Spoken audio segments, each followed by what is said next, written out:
La Place du Souvenir africain est un espace de mémoire rattaché au ministère des Sports, de la Jeunesse et de la Culture du Sénégal. Elle représente un espace de commémoration des grandes figures symboliques qui ont fait l'ineffaçable mémoire des peuples de l'Afrique et de la diaspora. À cet effet, nous vous proposons e-souvenir, un concept qui a pour but de faire connaître et redécouvrir les grandes figures ayant marqué les consciences collectives. E-souvenir vous présente Sony Laboutanzi, écrivain accompli et novateur par excellence.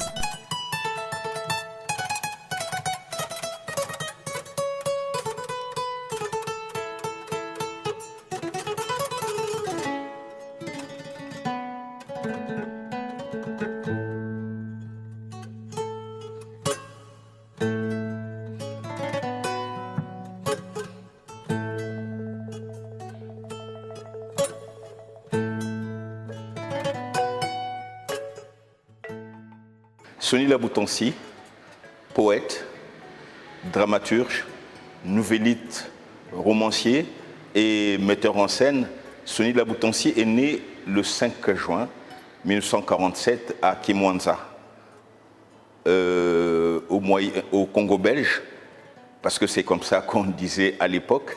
Et il est décédé à Brazzaville le 14 juin 1995. Il était poète aussi et sa poésie a été connue souvent après sa mort.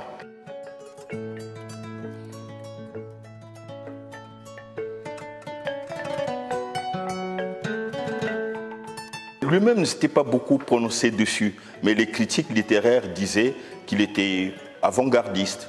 Mais on peut aussi dire que Sony était panafricaniste.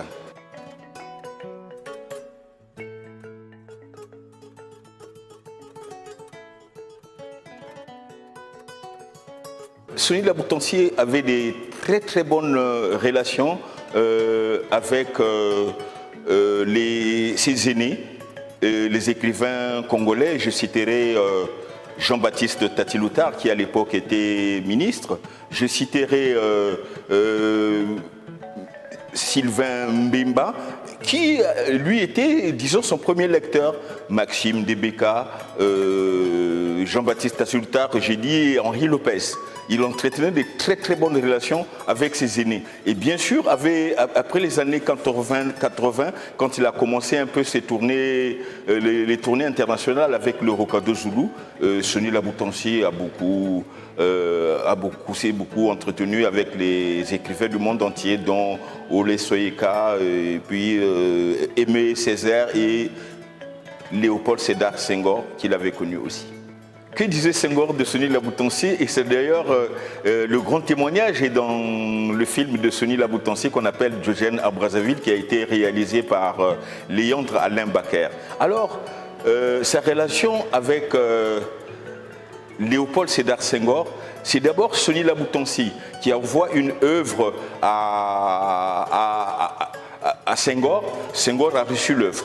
Mais à un certain moment, Senghor a lu l'œuvre, mais quand Senghor a lu l'œuvre, il n'était pas du tout convaincu de la qualité de cette œuvre, il ne connaissait pas du tout l'écrivain. Et Senghor va appeler Henri Lopez, à qui il va demander, mais j'ai lu l'œuvre d'un écrivain congolais, et en ce moment-là, Sony Laboutanzi, qui a travaillé à Kindamba, à Boko, à Mindouli, et tout, n'était pas encore arrivé à Brazzaville. Et à Jean-Baptiste Tati-Loutard, à Henri Lopez de répondre qu'il ne connaissait pas cet écrivain. Et puis, quand il a commencé, mais voilà, je veux vous lire quelques pages de son livre, et c'est en ce moment-là qu'on se dira, ah oui, c'est un écrivain congolais qui s'appelle Sony Laboutanzi. Et c'est en 1979, quand Sony Laboutanzi va écrire son premier roman, La vie est démie, que vraiment l'écrivain sera connu.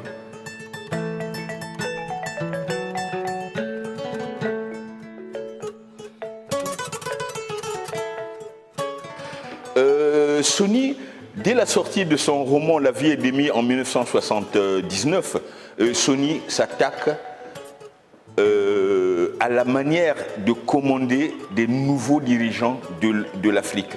Donc il s'attaque, disons, à la dictature, il s'attaque à la corruption, et il s'attaque bien sûr aux antivaleurs comme je venais de le dire, mais dans un style à lui. Parce que Sony avait le mérite, comme on disait, de boxer les mots. Il utilisait la langue française à sa manière.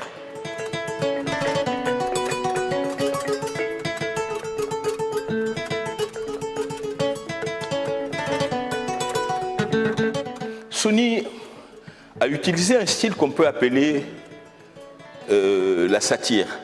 Et donc, là, dans toutes ses œuvres, je crois que Sony nous a laissé une affaire de 6 romans, nous a laissé une affaire d'une dizaine de pièces de théâtre et beaucoup de nouvelles, mais je crois la thématique a été toujours la même.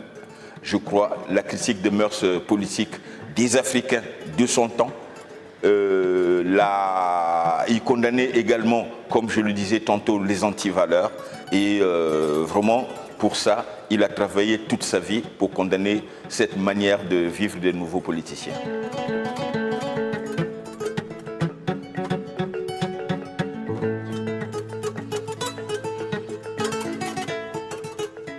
Sony Laboutansi, dès les années 79, il a bousculé et de toute façon, les critiques littéraires de l'époque ont salué la sortie en 1979 avec La Vieille Démie, la sortie d'un très grand écrivain africain. Et d'ailleurs, cette notoriété a dépassé la nation congolaise parce que dès 1979, dès la sortie de son premier roman, Sony était considéré comme l'un des meilleurs écrivains africains.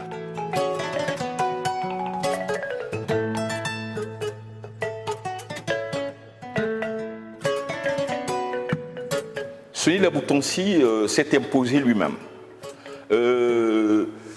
À partir de 1979, Sony Laboutansi, avec sa troupe le Rokado Zulu Théâtre, commence à sillonner le monde.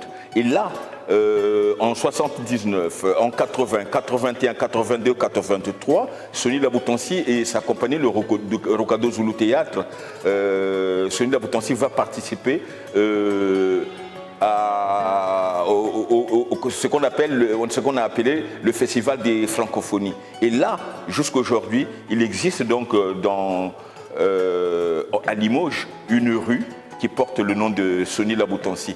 Il existe en Afrique de l'Ouest, précisément à Ouagadougou, une école de création artistique qui s'appelle Sony Laboutansi. Et à Brazzaville, nous avons la chance également d'avoir un centre qui s'appelle Sony Laboutansi. Et dans nos lycées et à l'université, Sony est déjà... on étudie déjà les œuvres de Sony. On ne peut pas oublier également, comme je disais, dans le Limousin, un centre d'études des œuvres de Sony Laboutansi. Je crois que Sony Laboutansi existe au Congo, Sony Laboutansi existe dans le monde et Sony Laboutansi est l'écrivain congolais qui existera demain.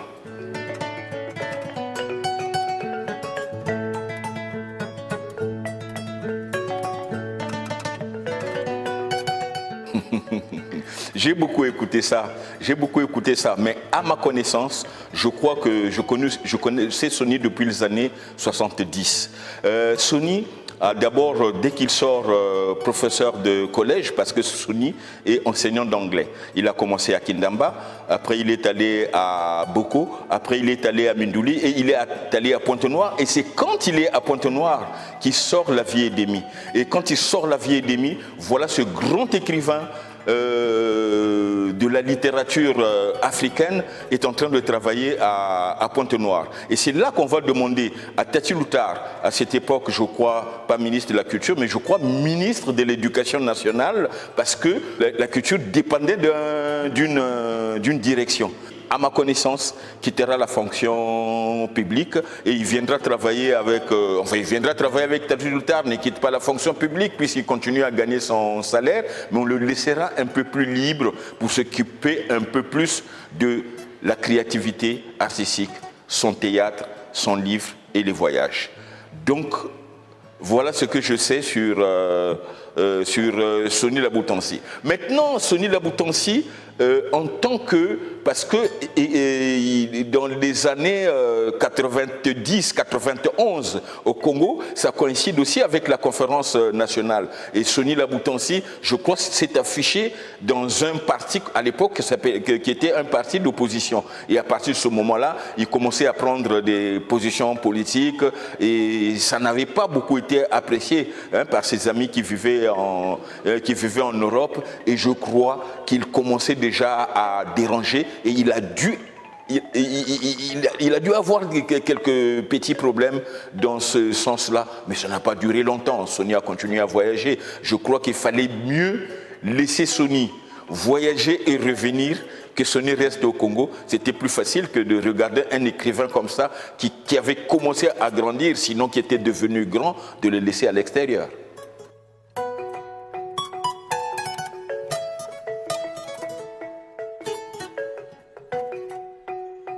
Est-ce que la mort de Sonny pouvait être évitée?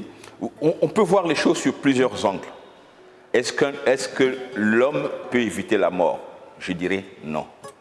Sonny aurait-il évité sa mort? Là aussi, je dirais non. Souvenez-vous, Jésus est mort à 33 ans. Souvenez-vous, un grand artiste de l'autre rive tout qui a été très très célèbre, n'a pas dépassé 52 ans, il s'appelait Luambo Makiadi. Je crois, le plus important, ce n'est pas le temps qu'on passe sur la terre, c'est la qualité de ce qu'on fait pendant le peu de temps qu'on a pu vivre. Sonny a vécu son temps et Sonny est parti au moment où il avait dit beaucoup de choses. Il ne pouvait pas tout dire, mais pour sa part, il avait déjà tout dit. Sonny était un mortel, Sonny est mort. Paix à son âme.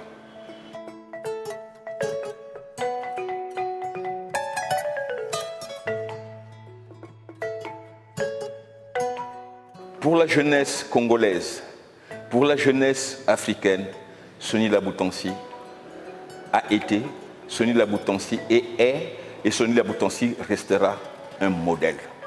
Restera un modèle parce que avant Sonny Laboutansi, je crois aucun écrivain n'était arrivé. Le Congo, ceci dit, le Congo, je crois que c'est l'un des pays qui compte beaucoup d'écrivains. Mais à l'arrivée de Sonny Laboutansi, aujourd'hui, on peut être fier d'avoir eu Sonny Laboutansi, puisqu'il nous a fait un grand boulevard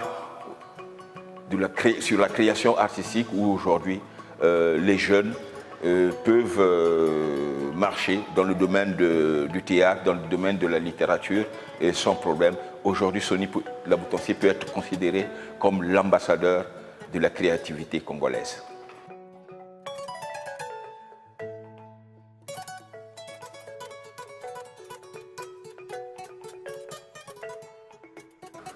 Pour la petite histoire, il faut que j'ajoute aussi que moi et Sonny Laboutansi, nous avons une différence de 10 ans.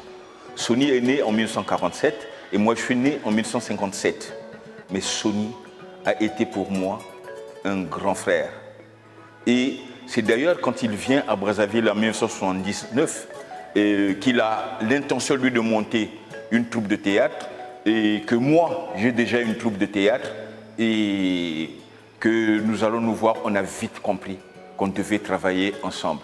Donc, depuis 1979, nous avons voyagé partout dans le monde avec Sonny Laboutansi. Nous avions été un peu partout en France, on a été en Belgique, on a été en Suisse, on a été en Allemagne, on a été aux États-Unis, on a été en Afrique du Nord et un peu partout en Afrique centrale avec Sonny Laboutansi. Et on est resté jusqu'à ces derniers jours en 1995.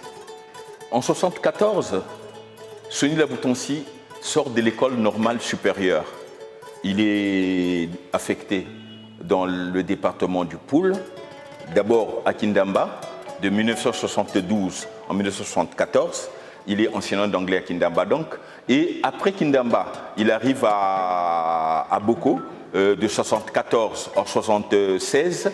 Et de 1976 en 1978, il va enseigner l'anglais toujours au collège de Mindouli. Mais partout où Sonny est passé, à Kindamba, à Boko et à Mindouli, Sonny a toujours un petit journal qu'on appelle Kindamba matin, qu'on appelle Boko matin, qu'on appelle Mindouli matin. Et partout où il est passé, Sony a une petite troupe de théâtre. Et moi, je suis élève à Boko. J'ai été donc élève à Boko en 1974 et Sony Laboutansi arrive après moi. Mais moi à Boko j'ai eu une compagnie de théâtre et ces élèves-là sont venus à Brazzaville. Et quand ils sont venus à Brazzaville, avec ses amis, on a créé une compagnie qu'on a appelée La Vérité Zoni Ndongi, le théâtre Monimambo. On a fait le théâtre Monimambo. Et finalement, Sony Laboutansi participe déjà au concours théâtral inter-africain. Sony est déjà primé au concours de la meilleure nouvelle à RFI. Et en 1979, pendant qu'il est à Pointe-Noire, Sony écrit La vie est d'Emmy. La vie est d'Emmy fait un grand bruit. La vie est d'Emmy est vite acceptée par la critique littéraire africaine et internationale. Et Sony revient à Brazzaville. Mais Sony, en revenant à Brazzaville, voudrait récupérer ses comédiens de Kindamba, ses comédiens de Boko et ses comédiens de Mindouli. Mais ces comédiens de Boko, de Kindamba et de Mindouli travaillaient déjà avec moi dans ce que j'ai appelé la compagnie, dans le théâtre Monimambo. Et finalement, lui, quand il arrive à Brazzaville, et je l'ai appelé voir nos répétitions, il est venu voir nos répétitions et finalement, il a vite abandonné l'idée de créer une autre troupe de théâtre. C'est plutôt lui qui va intégrer la troupe Monimambo. Mais un problème se pose parce qu'en ce moment-là, nous sommes Mais un problème se pose. Un problème se pose parce que le nom de Monimambo, c'est aussi le titre d'un livre d'un grand écrivain congolais qu'on appelle Guy Menga. Et malheureusement, ces livres faisaient partie des livres qu'il ne fallait pas lire au Congo. La censure y était passée dessus. Et donc, nous décidons de changer de nom.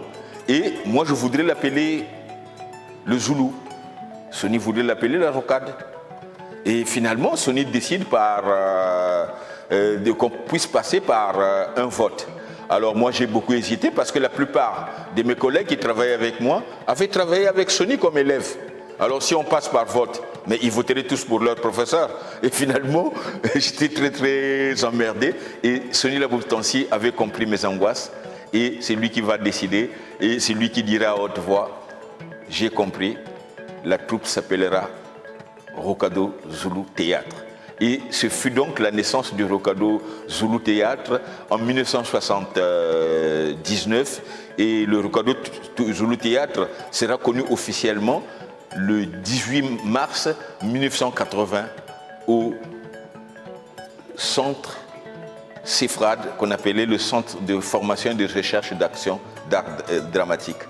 Donc voilà un peu cette longue histoire sur l'amitié que j'ai eu à sceller avec mon grand frère et ami Sony Laboutansi. Sony Laboutansi, un grand homme du monde de la culture et de la littérature africaine, s'est progressivement imposé comme chef de file de la nouvelle génération d'auteurs africains grâce à la richesse de son écriture. Cet écrivain pluridisciplinaire s'est pratiquement illustré dans tous les genres littéraires, à savoir la poésie, la nouvelle, le théâtre ainsi que le roman. Cependant, c'est dans ces deux derniers genres qu'il a fait connaître son talent d'auteur-metteur en scène avec la troupe Rocado Zulu Théâtre qu'il a eu à créer en 1977. Sony Laboutansi, en tant qu'écrivain prolifique et non conformiste, a libéralisé l'écriture romanesque en rompant radicalement avec le social-réalisme qui a longtemps caractérisé la fiction africaine. Aujourd'hui, sa production littéraire a fait de lui un écrivain hors pair, libre dans ses pensées et dans ses écrits. Ce programme vous a été proposé par la Place du Souvenir africain. Merci de nous avoir suivis. Rendez-vous très prochainement avec un nouveau portrait.